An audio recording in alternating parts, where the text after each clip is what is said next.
Queridos, existe um sistema no mundo que está sendo implantado que é contra a propriedade privada. Mas Deus estabeleceu nos 10 mandamentos. Abra sua Bíblia em Êxodo capítulo 20. Abra sua Bíblia em Êxodo capítulo 20. Você vai encontrar os 10 mandamentos de Deus. E aqui nós encontramos as palavras de Deus escritas em Êxodo capítulo 20. O último mandamento. Você pode ler comigo o último mandamento? O verso 17.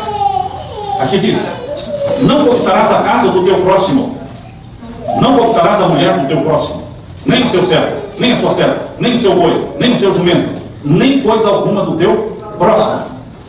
O 10º mandamento coloca um respeito à propriedade privada. Você não pode desejar a casa do teu próximo, nem a fazenda do teu próximo, nem o carro do teu próximo, nem a mulher do teu próximo, porque Deus estabeleceu um princípio de respeito à propriedade privada. Tanto que Deus, quando no tempo de Moisés, no tempo de Israel como nação, Deus disse: olha, se você pai, se você mãe, se vocês por algum motivo, problema financeiro, tiverem que vender a propriedade de vocês perderem a propriedade, ela vai voltar para vocês, porque eu não aprovo a anulação da propriedade privada. Deus disse: eu não aprovo isso. Então, quando completarem esses 50 anos, a propriedade que você perdeu, ela vai voltar para a mão dos seus filhos, dos seus netos, porque Deus estabeleceu o quê? A propriedade privada. Cada um ter a sua casa, ter os seus bens. E na nova terra? Isaías 65. Você vai plantar e você vai colher, você vai construir e vai o quê? Habitar. Propriedade o quê? Privada. Não é alugar.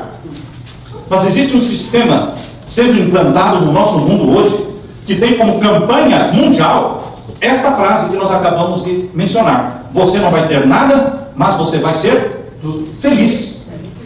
Como você não vai ter nada e vai ser feliz? Os países que eu conheço, que as pessoas não têm nada, como Coreia do Norte, como China, como Cuba, as pessoas não têm a sua casa, não têm o seu carro, eles estão tentando o quê? Fugir. Tentando fugir, porque o ser humano precisa ter a sua casa. Ele tem no coração o desejo de ter a sua casa, os seus bens, plantar e colher e comer. Queridos, você não vai ter liberdade de ir e vir. Esse é o sistema que está sendo implantado no mundo. Existe um órgão mundial chamado Fórum Econômico Mundial, fundado em 1971 por Klaus Schwab. Klaus Schwab é um alemão bilionário. Fica fácil para um bilionário falar que você não vai ter nada, mas vai ser feliz? Não é fácil para um bilionário? Porque o bilionário vai continuar sendo o quê? Bilionário. Porque o Fórum Econômico Mundial, ele é formado por 1000 empresas, 1000 companhias que despejam dinheiro no Fórum Econômico Mundial e que exercem a sua influência em estabelecer as metas e os planos do Fórum Econômico Mundial. Queridos, é uma elite rica, milionária, trilionária, é uma elite mundial que controla o mundo através do Fórum Econômico Mundial. Mas o Fórum Econômico Mundial, ele está como subserviente, como submisso a um poder que está superior a ele, ao Fórum Econômico Mundial. É o Vaticano. O Vaticano está acima do Fórum Econômico Mundial. Klaus Schwab, o fundador do Fórum Econômico Mundial, ele é simplesmente um servo fiel, ou seja, um cavaleiro do Vaticano, a serviço do Vaticano. Queridos, você não tem liberdade de plantar, nem de vender, nem de comprar, mas vai ser feliz? Você estará sendo monitorado 24 horas por dia e será feliz? Você não tem eletrodomésticos, nem roupa, nem sapatos, não pode comprar, ou seja, o vender e comprar vai ficar como coisa do passado. Você terá somente um crédito pessoal, que pode aumentar ou diminuir se você for obediente às leis estabelecidas pelo Fórum Econômico Mundial. Essa é uma campanha feita por este bilionário, Klaus Schwab. E sabem, queridos, ele vem lá do tempo do nazismo, porque ele é um alemão do tempo do nazismo. Essa campanha está prevista para se tornar realidade no ano 2030, ou antes. Se eles dizem 2030, entenda que pode acontecer, e certamente vai acontecer, antes de 2030, porque as pessoas ficam se preparando para 2030, mas vão ser pegas de surpresa. Promete felicidade a troco de nada. Eu pergunto, Se você não vai ter nada, alguém vai ter tudo. Quem é esse que vai possuir tudo? Quem será? O Estado? O governo? A pequena elite mundial? A ONU? O Vaticano?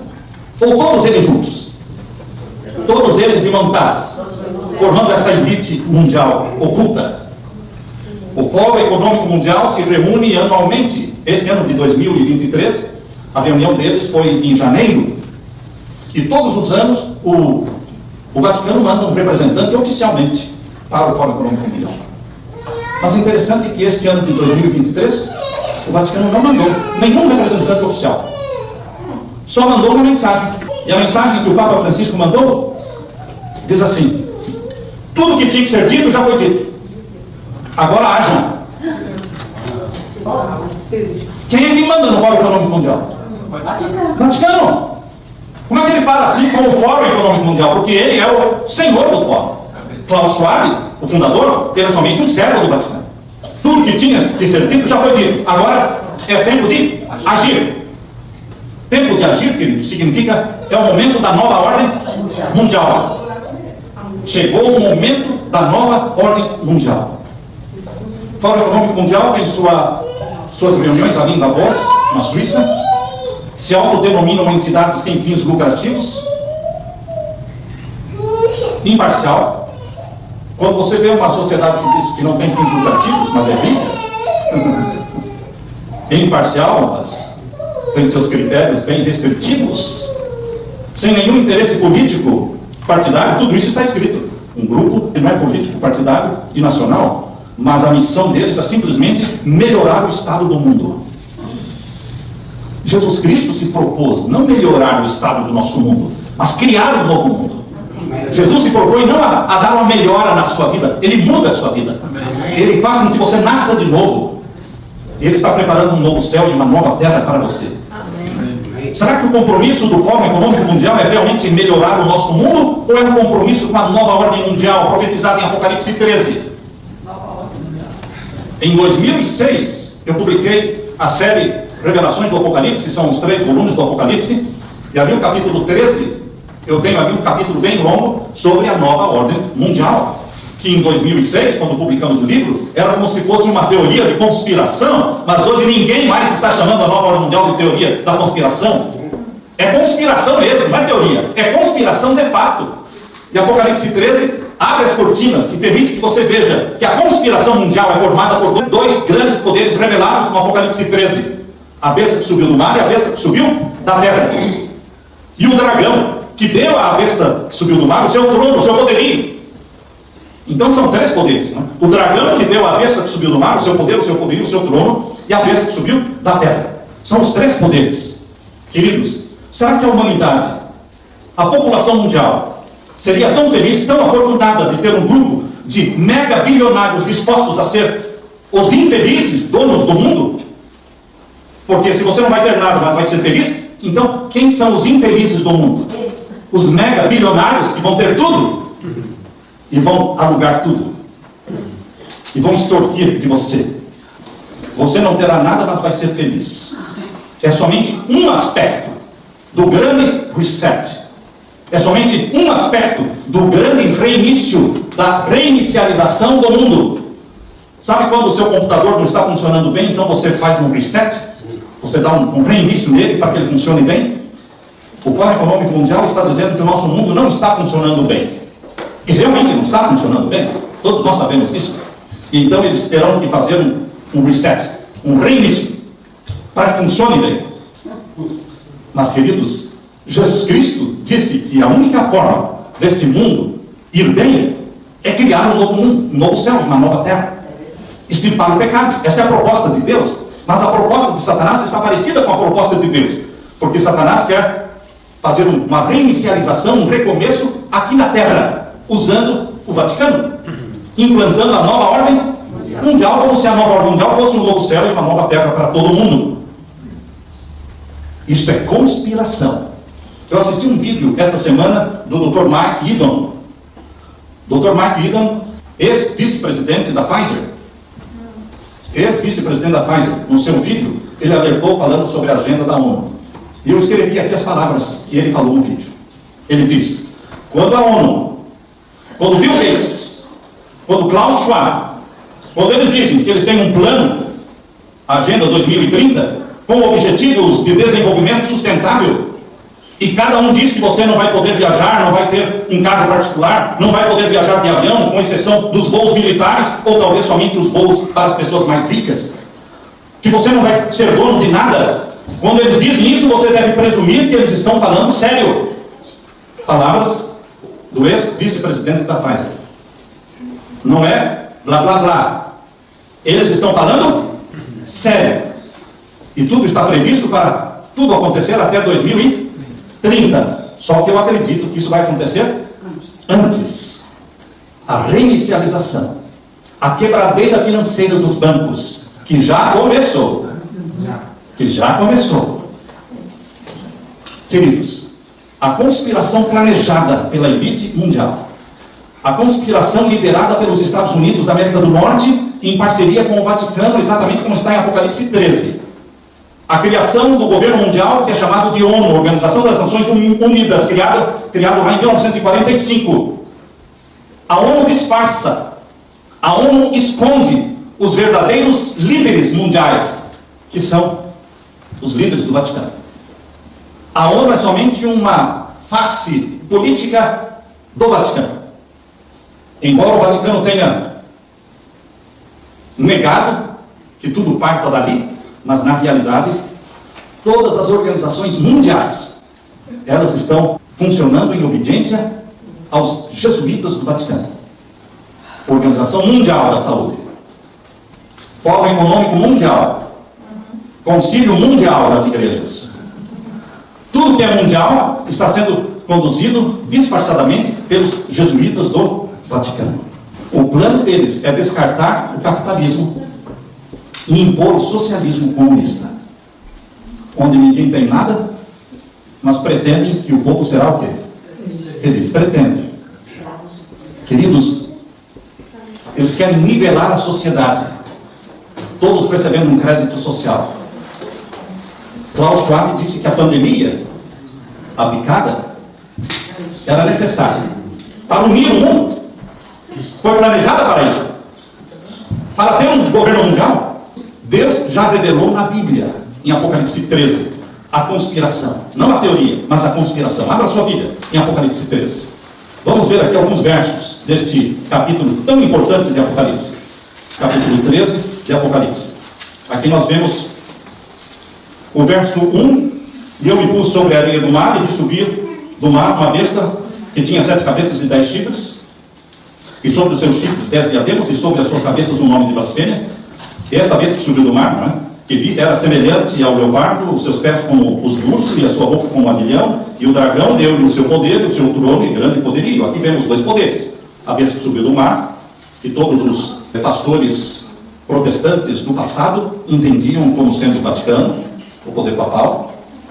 No livro Grande Conflito, o conflito dos séculos, não é? O grande conflito ali diz que é Roma papal.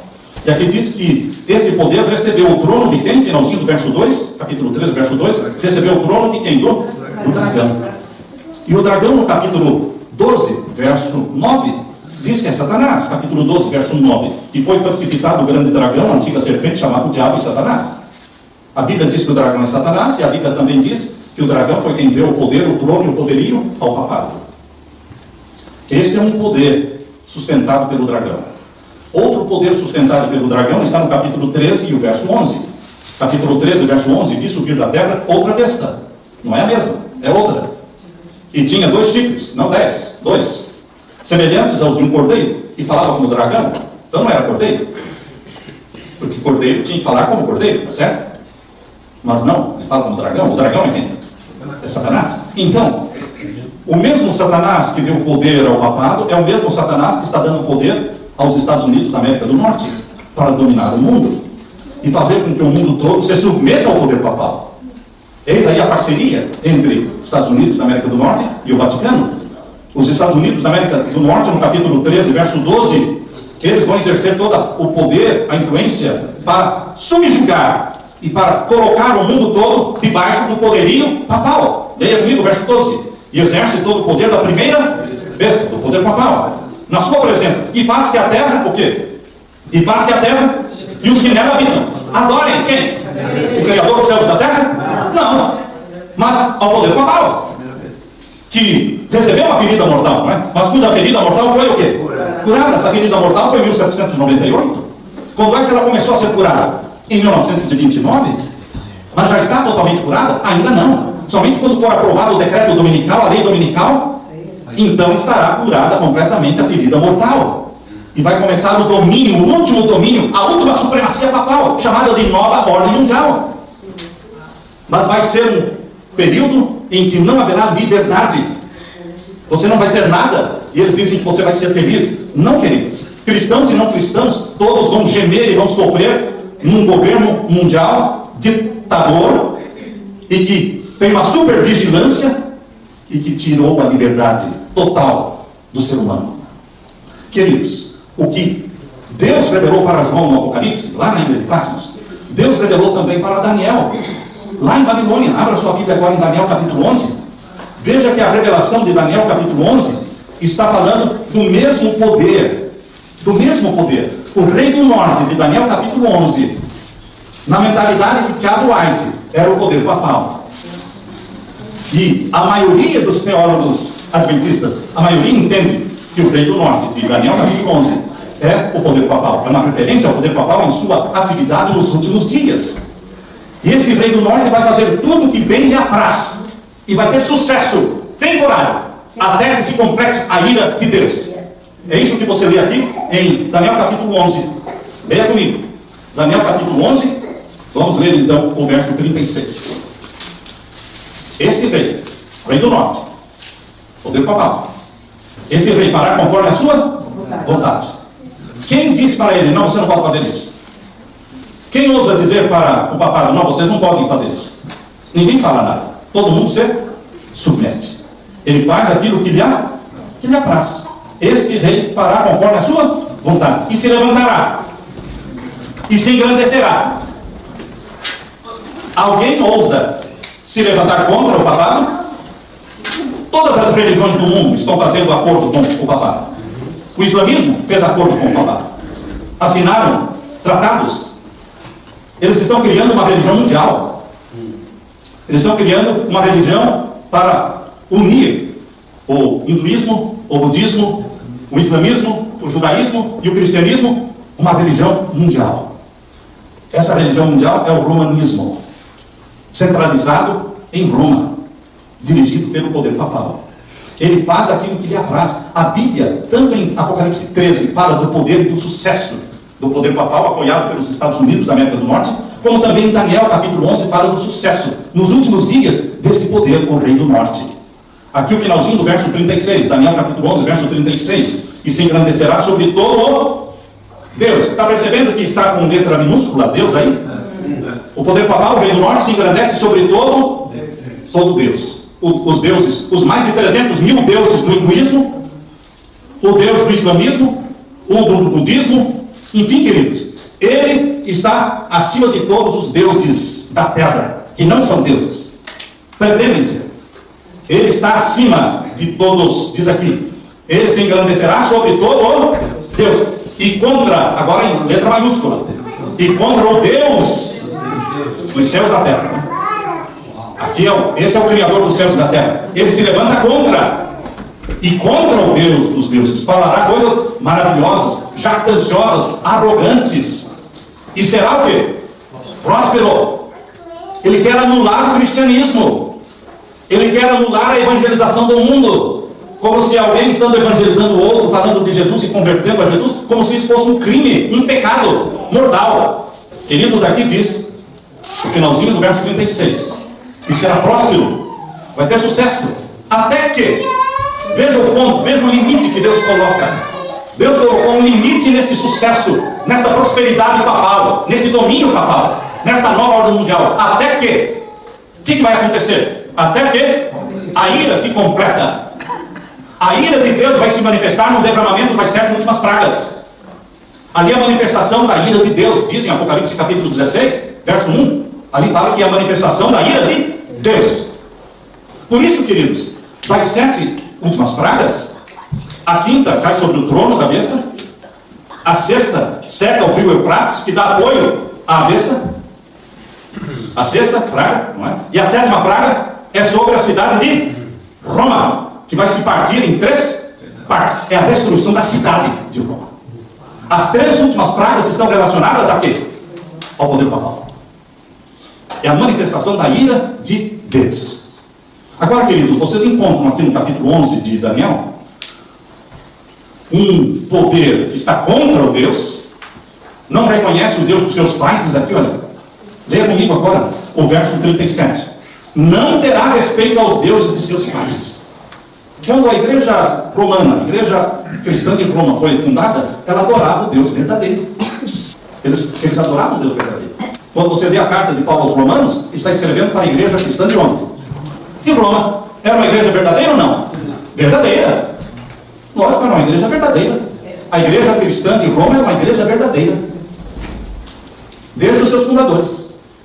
Mas ao longo do tempo ela se prostituiu e se tornou a grande prostituta de Apocalipse 17.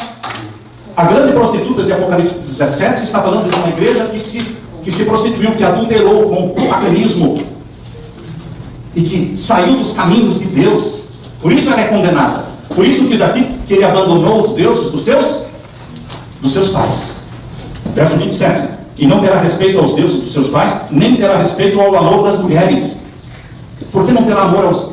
Porque Deus criou o casamento, homem e mulher, para se casarem. Mas o Vaticano criou o quê? O celibato, que proíbe os padres de se casarem, proíbe as freiras de se casarem, não tem respeito ao amor das mulheres. Mulheres no sentido literal e mulheres no sentido espiritual, porque mulher no sentido espiritual representa igrejas. O Vaticano não reconhece nenhuma outra mulher, não reconhece nenhuma outra igreja. Todas as demais igrejas que tem no mundo, o Vaticano diz que são comunidades religiosas. Mas igreja mesmo, só existe uma, é a igreja de Roma, chamada Mãe. Mas, queridos, a profecia já dizia que esse poder faria, não teria respeito às mulheres, e o que mais? Nem a qualquer Deus, porque sobre tudo se engrandecerá. Queridos, existe um poder aqui que não reconhece a Deus, mas no capítulo 11 e no verso 32, existe um povo, um remanescente que conhece o seu Deus. Leia comigo, capítulo 11, verso 32. E aos violadores do concerto, ele, rei do norte, com lisonjas perverterá. Ou seja, os jesuítas do Vaticano, eles tentam comprar, puxar para o lado deles pessoas que são do povo de Deus, oferecendo vantagens, oferecendo posições, status, tentando perverter através de barganhas. E aos violadores do concerto, ou seja, aqueles que conhecem o concerto da aliança e da salvação em Cristo, eles vão ser cortejados pelo rei do norte. Aqui diz aos violadores do concerto, ele, rei do norte, poder papal, com lisonjas o quê? Perverterá. Você já leu no livro Grande Conflito, onde diz que estrelas vão se apagar? Estrelas que um dia brilharam como servos de Deus, pregadores do Evangelho eterno, são estrelas que vão se apagar, e muitos vão se unir aos inimigos do povo de Deus, e que os piores inimigos do povo de Deus são aqueles que vão sair do nosso meio, se tornam os piores inimigos. Se você já leu o Grande Conflito, você sabe que é assim que está lá. Mas aqui diz no verso 32 que existe um remanescente, finalzinho do verso 32. Mas o povo que conhece o seu Deus se esforçará e fará proezas. Amém. Quem é esse povo que conhece o seu Deus e que diz: eu sei em quem eu creio? Quando Ellen White estava morrendo, nos últimos momentos de vida de Ellen White, a frase que ela usou foi esta frase: eu sei em quem eu creio. Eu sei em quem eu creio. Existe um povo que conhece o seu Deus, enquanto o rei do norte não reconhece esse Deus, Criador dos céus e da terra. Existe um remanescente fiel na terra, que no Apocalipse é apresentado como os que guardam os mandamentos de Deus, Apocalipse 14 e 12, e tem a fé em Jesus Cristo. E aqui diz: esse é o povo que conhece o seu Deus, se esforçará e fará o quê? Proezas. Eles são chamados de entendidos. Entendidos não na ciência tecnológica, entendidos na ciência profética. É isso que está mencionado aqui no verso 33. E os entendidos entre o povo ensinarão a muitos. O Evangelho vai chegar no mundo todo, meu querido irmão. Todo mundo saberá quem é Jesus. Todo mundo saberá quais são os 10 mandamentos da lei de Deus, o mundo inteiro. Este Evangelho será ensinado a muitos, diz aqui. Todavia, alguns vão cair. Existirão mártires. É o que a Bíblia, a profecia está dizendo. Todavia, alguns cairão pela espada, ou pelo fogo, e pelo cativeiro, e pelo roubo. Queridos, haverá uma perseguição, uma angústia qual nunca houve, mas o povo de Deus, que conhece o seu Deus, se esforçará e fará proezas. No capítulo 11, queridos, no capítulo 11 mostra que tudo vai bem para o rei do norte. Até que, no verso 44, tudo vai bem. Até que no verso 44 surge algo que o faz tremer, estremecer. Existe algo que faz tremer o Vaticano, sacudir. Por quê? Leia comigo o verso 44. Mas os rumores do Oriente e do Norte o espantarão. A única coisa em todo o capítulo 11, dessa grande visão, a maior visão que Daniel teve, a única coisa que espanta, faz tremer o rei do Norte, são os rumores que vêm do Oriente, as 3 mensagens angélicas. As 3 mensagens angélicas proclamadas lá em Apocalipse capítulo 14. Fará tremer, espantar o rei do Norte. Porque existe um povo que conhece o seu Deus, se esforçará e fará proezas, e não se dobrará diante do papado. Mas você não vai poder comprar nem vender, não importa. Não me ajoelho diante do poder papal. Meu querido irmão, Deus tem um povo na terra que foi incumbido de pregar as 3 mensagens angélicas, os rumores do Oriente, que vão resultar na conversão de uma grande multidão, porque o Evangelho não vai terminar com fracasso, o Evangelho termina com sucesso. São milhões e milhões se convertendo. É a chuva serôdia do Espírito Santo sendo derramada, primeiramente sobre os que proclamam as 3 mensagens angélicas, e essa mesma chuva serôdia é derramada sobre a multidão dos conversos da última hora. Todos serão batizados pelo Espírito Santo. O Evangelho vai terminar em sucesso, em vitória para Jesus Cristo. O povo que conhece o seu Deus se esforçará e fará proezas, diz. Esses são os proclamadores dos rumores do Oriente que vão espantar o rei do Norte. Veja aí o verso 44 que estamos lendo. Quando essa mensagem começar a ser proclamada, e o papado sentir que o seu alicerce está sendo chacoalhado, tremendo, ele vai se enfurecer. Lembram-se vocês quando Hitler percebeu que a guerra estava perdida? Em vez de desistir, ele acelerou a morte.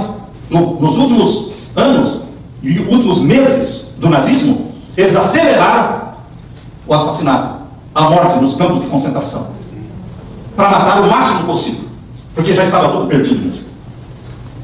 No tempo do fim, quando o papado sentir que o alicerce do seu sistema de controle no mundo está sendo sacudido, e que existe um povo que não se submete ao poder papal, porque se submete somente ao Deus Criador dos céus e da terra, ele sairá com fúria, matando, destruindo, mas o seu povo, o povo de Deus, será o quê? Protegido. Aqui diz, e sairá com grande fúria para destruir e extirpar a quantos? Muitos. Somente aqueles que Deus permitir, porque antes do fechamento da porta da graça, existirão mártires. Mas depois do fechamento da porta da graça, não mais existirão mártires, queridos. Porque ninguém mais vai converter. Então Deus não permite que os seus filhos morram depois do fechamento da porta da graça.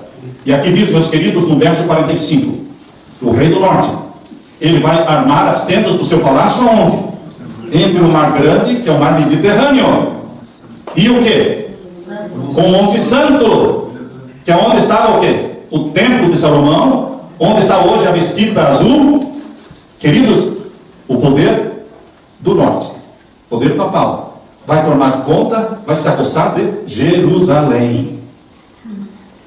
Assim como Jesus Cristo vai estabelecer o seu trono na Nova Jerusalém, o anticristo quer estabelecer o seu trono em Jerusalém, imitando o Cristo.